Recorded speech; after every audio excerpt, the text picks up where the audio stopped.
Have you ever walked by a building that feels wrong? You can't explain it. It looks ordinary, but something about it tells you it's not supposed to be there. There's a museum like that in my city. Nobody talks about it, and no one remembers when it was built. And the strangest part? It only opens at midnight. I thought it was an urban legend until I went inside. I worked the night shift at a delivery company that I'm used to empty streets, flickering lamps, silence. But one night, I saw lights on inside a building I'd never noticed before. An old stone museum wedged between two skyscrapers. A sign read, "The Metropolitan Archive, open midnight to dawn." I laughed. Who opens a museum at midnight? Out of curiosity, I looked it up on my phone. Nothing. No website, no address, no records at all. That's when I got the first email. It was from an address I didn't recognize. Your curiosity has been noted. Admission is free tonight. There was no link, just coordinates. I followed the coordinates the next night. The building was there again, lit from within, doors slightly open. I stepped inside. It was completely empty. No guards, no ticket desk, no sound, just a long marble hallway lined with glass cases. The exhibits looked wrong. The first one was a typewriter, keys still wet with ink, the label read, "For the story that should never be written."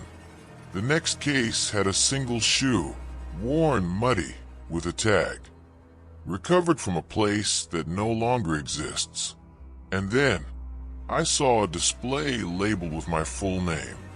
Inside was my old work badge, the one I lost years ago. That's when I realized the museum was displaying things that had no business being here.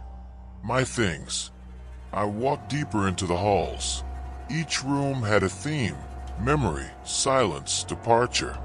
In memory, there were portraits, hundreds of them, each labeled with a name and a date of death.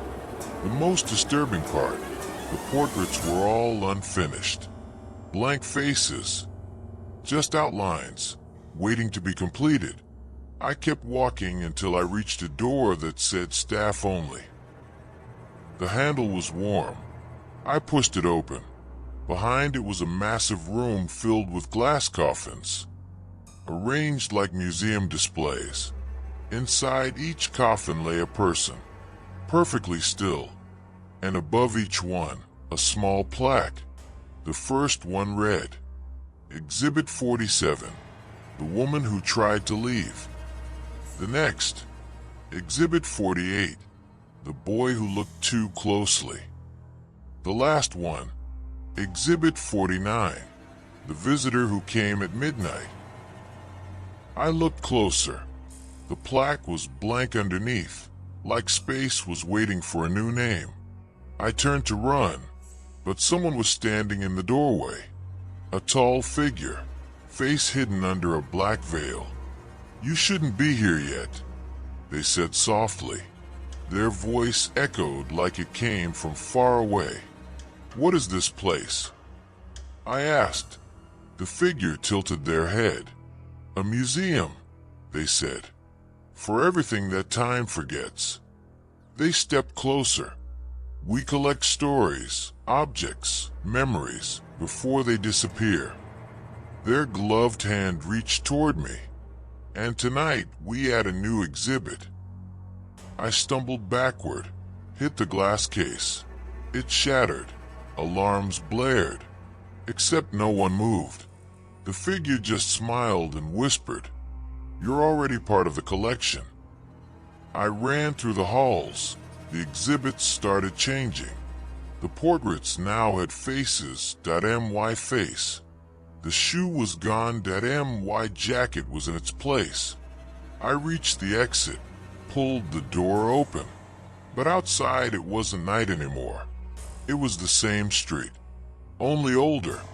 The buildings were gone. The sky was gray. I turned around.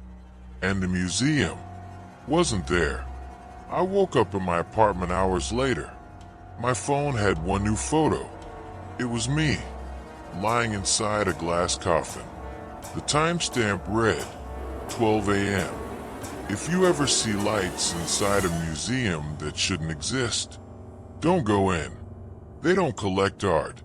They collect the people who remember it.